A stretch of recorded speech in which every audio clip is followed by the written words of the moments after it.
ভক্তরা উন্মাদ হয়ে গেছেন তাদের সুপারস্টারকে এক নজর দেখার জন্য।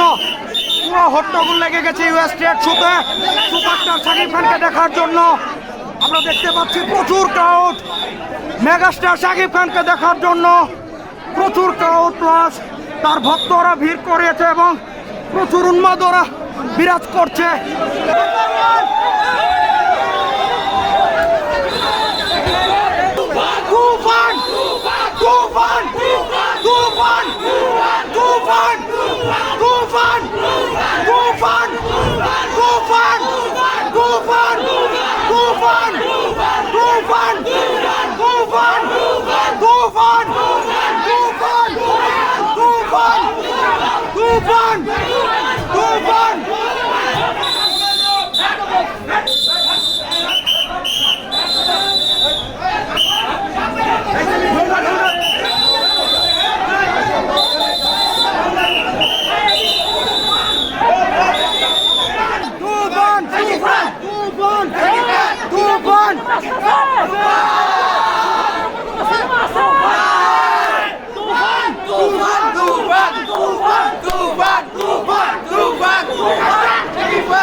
Megastar!